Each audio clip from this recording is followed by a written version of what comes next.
Betting apps వ్యవహారంలో పోలీసుల విచారణ ముమ్మరమైంది.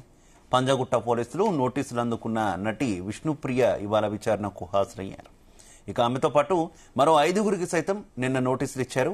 ఇప్పటికే విచారణకు టేస్టీ తేజ, కానిస్టేబుల్ కిరణ్ గౌడ్లను విచారించారు. ఇక విష్ణుప్రియతో పాటు మరికొందరు విచారణకు రావాలని పోలీసులు తాకీదులు జారీ చేశారు. దాంతో బెట్టింగ్ ప్రమోషన్ చేసిన పలువురు ఇన్ఫ్లుయెన్సర్లు ఒక్కొక్కరుగా విచారణకు హాజరవుతున్నారు. మీరేం చెప్పాలనుకుంటున్నారండి? మీరేం చెప్పాలండి?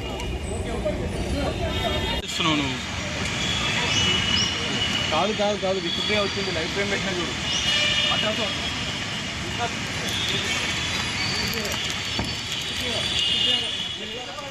రైట్. బెట్టింగ్ యాప్స్ వ్యవహారంలో పోలీసుల విచారణ ముమ్మరమైంది. పంజాగుట్ట పోలీసుల నోటీసులు అందుకున్నటువంటి నటి విష్ణుప్రియ ఇవాళ విచారణకు హాజరయ్యారు. ఆమెతో పాటు మరో 5గురికి సైతం నిన్న నోటీసులు ఇచ్చారు.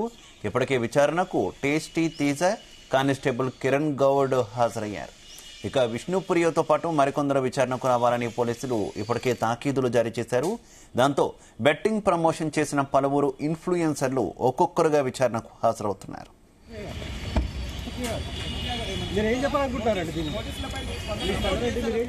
ఇదే విషయానికి సంబంధించి మరింత సమాచారం మా క్రైమ్ బ్యూరో చీఫ్ రవితేజ అందిస్తారు.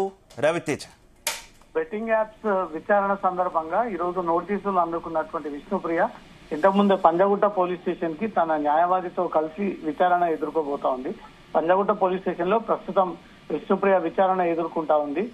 ఏ వైపు నుంచి మీకు ఈ బెట్టింగ్ ప్రమోషన్స్ కి సంబంధించి అగ్రిమెంట్ గానీ, కాంటాక్ట్స్ గానీ ఏ రకంగా మిమ్మల్ని అప్రోచ్ అయ్యారు, ఎందుకు మీరు దాన్ని అగ్రిమెంట్ చేసుకొని ఈ బెట్టింగ్ యాప్స్ ని ప్రమోట్ చేశారు, మీరు ప్రమోట్ చేయడం కారణంగా చాలా మంది ఈ యాప్ ని ఇన్స్టాల్ చేసుకొని కోట్లాది రూపాయలుగా దాంట్లో డిపాజిట్ చేసి ఉన్నారు, దానికి కారకులు మీరే అంటూ కూడా పోలీసులు ఈ కోణంలో విష్ణుప్రియని విచారిస్తున్నట్టుగా తెలుస్తోంది.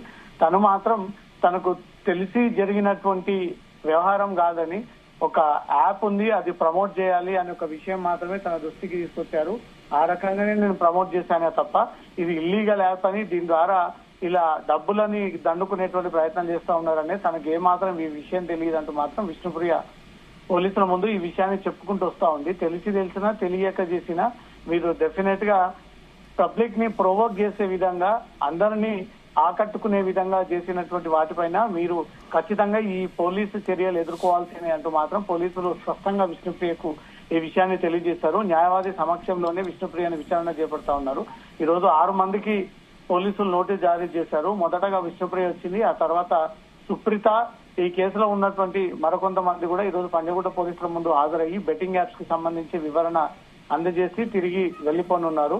ఈ బెట్టింగ్ యాప్స్ వ్యవహారంలో రాష్ట్ర పోలీసులు, హైదరాబాద్ పోలీసులు వ్యవహారం సీరియస్ గా తీసుకున్నారు. వీటి వల్ల అమాయక ప్రజల యొక్క డబ్బులనన్నీ కూడా సోషల్ మీడియాలో పెట్టించి అక్కడి నుంచి తిరిగి క్రిప్టో కరెన్సీలకు మళ్లించి దేశాన్ని దాటించి వివిధ ఉగ్ర కార్యకలాపాలకు ఉపయోగిస్తా ఉన్నారు ఈ డబ్బులంటూ కూడా పోలీసులు వీటన్నిటిని కూడా గుర్తించి ఈ బెట్టింగ్ యాప్స్ పైన ప్రత్యేక స్పెషల్ డ్రైవ్ ఏర్పాటు చేసి ఎవరైతే సోషల్ మీడియా ఇన్ఫ్లుయెన్స్ ఎక్కువగా ఈ బెట్టింగ్ యాప్స్ ని ప్రమోట్ చేస్తూ ప్రజల్ని ఆకట్టుకొని వివిధ ఆఫర్ల పేర్లతో వాటిని ఇన్స్టాల్ చేపించి డిపాజిట్ చేపిస్తా ఉన్నటువంటి వీరందరికీ నోటీసులు జారీ చేశారు.